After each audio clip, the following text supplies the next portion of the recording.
Welcome back everyone. In this video we will be writing a C program to print the multiplication table of a number. Alright, so the idea of multiplication table is clear, that is we will be printing out the multiple from 1 to uh, 10. Alright, so and we will be taking up the numbers from the user. So suppose the number which the user has given us is 3, so we will be printing 3 into 1 which is 3, 3 into 2 which is 6, and so on till 10 only. We can increase this number from we can print the multiplication table from 1 to 20 also, but I will be printing only till 10 only. Alright, so let's do this. Now we will be accepting the number from the user. So how we will accept that number? So in order to accept the number which the user is going to give us, we will use the scanf function of stdio.h library, and that's the reason we have included of this library, that is stdio.h library, in our program with the help of preprocessor, that is hashtag include.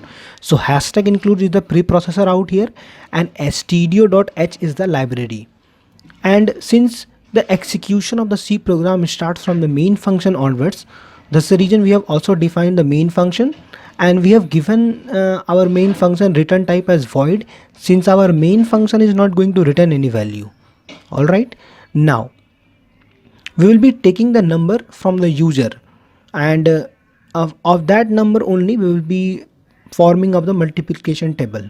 So in order to store that number which the user is going to give us, we will have to define a variable, and in that variable only we will be storing that number.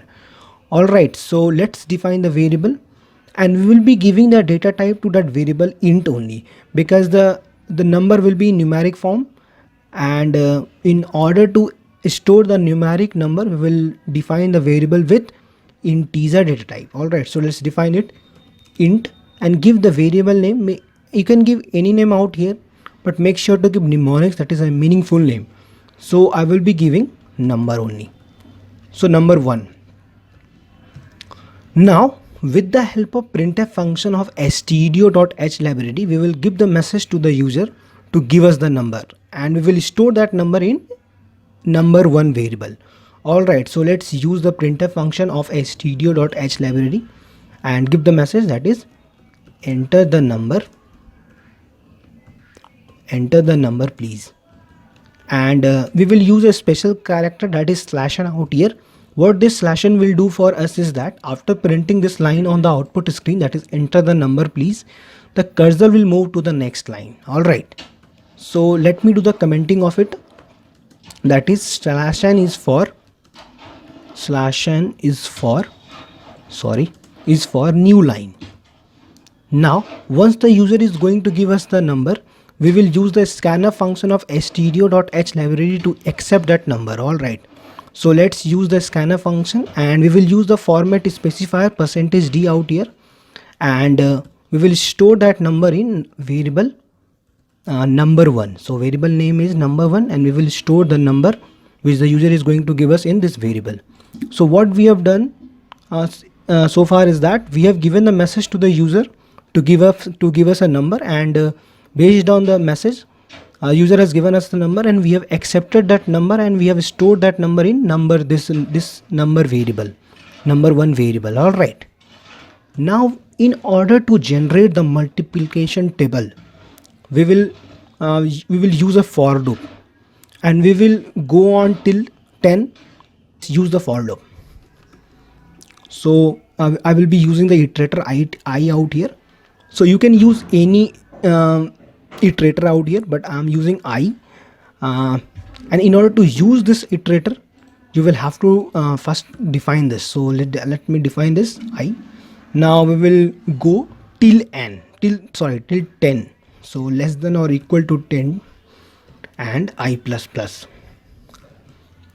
and we will use the printf function of stdio.h library to print the multiplication table of number1, that is the number, that is the variable which stored the number of the user. So with the help of printf function we will display the message, that is %d into %d. So we will be replacing this %d with the number, and this percentage d, that is this percentage d with the number 1, that is this variable, and this percentage d with the I. So is, all right, let's use equal to sign and number 1, and we will be replacing the second percentage d with the I, and is equal to some numeric value. So we will be replacing this percentage d with the multiplication value of these two numbers. So how we will do this? That is number 1 into I. All right, so use the semicolon, and we will use a special character, that is slash n out here. And the idea for slash n is clear. Like after printing this statement on the output screen, the cursor will move to the next line. All right, then this will go for 10 times. So every time this statement will executed, this will get printed in the next line. All right, so everything has been done. Now in order to watch the output of this program, we will have to compile this, but before compiling, let's save this. So save as, and make sure to save this file as .c extension, because we all are writing C program, and give the name multi. All right, and you can give any name out here, but make sure to give mnemonics, that is a meaningful name. Okay, let's save this and compile and run. So enter the number, please. So this message got printed out here, and the cursor moved to the next line. This is what I was discussing for this slash n out here.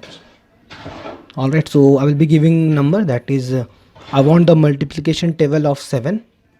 So let's see. So 7 into 0. Oh, since I started my for loop from 0 only, so let's do this from 1. So compile and run. So enter the numbers. I want the multiplication table of 7 only. So 7 into 1 7, 7 into 2 is 14, 7 into 3 is 21, and so on so forth, and we gone till 10. So in this way you can get the multiplication table of any number. So let's take an example. We want the multiplication table of 98. So let's see. So 98 into 1 98, and you can watch out this 98 into 10 220. So that's all for this video. So basically I wanted to discuss how you can generate the multiplication table in this video, and this is what we have got. So if you have any type of doubt, comment down below, and if you like this video, if you enjoyed this video, make sure to like and subscribe to my channel for this type of content. Thank you once again for watching this video.